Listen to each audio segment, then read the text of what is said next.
Hi everyone, আসসালামু আলাইকুম।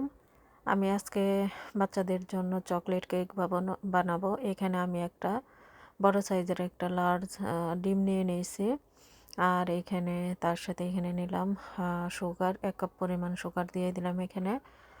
আর এর মধ্যে আমি গরম পানি অ্যাড করব। গরম পানিটা অ্যাড করলে কি হয়, কেকটা স্পঞ্জ হয়, খেতে অনেক ভালো লাগে। ভালো করে মিশিয়ে এর সাথে আমি সয়াবিন তেলও দিব পরিমাণ মতো।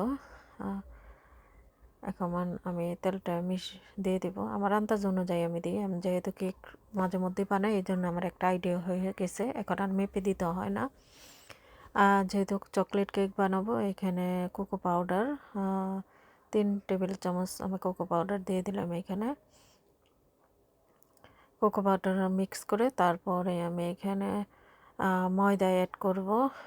বেকিং ময়দা আছে, ওইটা আমি অ্যাড করি। ওটাতে কেক বানালে কেক অনেক ভালো হয়। আমি মাঝে মধ্যে কেক বানাই, এই জন্য এই ময়দাটা আমার বাসায় সবসময় থাকে। এটা লিডে, লাজদা, টেস্কো সব জায়গায় অ্যাভেলেবেল পাওয়া যায়। প্লেন ফ্লোর, তারপরে বেক বেক ফ্লোর। আমি এখানে 3 কাপ পরিমাণ প্লেন ফ্লোর দিয়ে দিলাম। এখন আমার সব কিছু মিক্স করা হয়ে গেছে। আমি এখন একটা বেকিং ট্রেতে এখন নিয়ে নেব। কেক মোল্ডে আমি ঢেলে নিলাম সব কিছু, ঢেলে তারপরে আমি আর মাইক্রো ওভেন আমি এটা ফ্রি হিট করে নিছি। এখন আমি মাইক্রো ওভেনে দিয়ে দিব।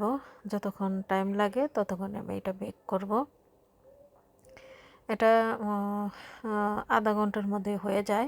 5 মিনিট ফ্রি ফ্রি হিট করে রাখতে হয়, আর 25-26 মিনিটের মধ্যে কেকটা হয়ে যায়।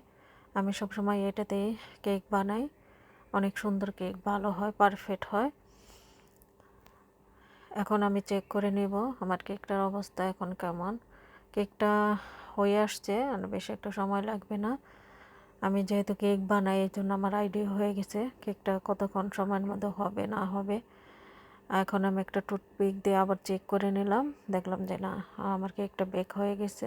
30 মিনিটের মধ্যে আমার কেকটা বেক হয়ে গেছে। এখন আমি ঠান্ডা করে পরে বাচ্চাদের কেটে দেবো। আমার বাচ্চারা চকলেট কেকটা অনেক পছন্দ করে, এই জন্য আমার দেখা যায় কয়েকদিন পরে পরে এই চকলেট কেকটা আমি বানাই।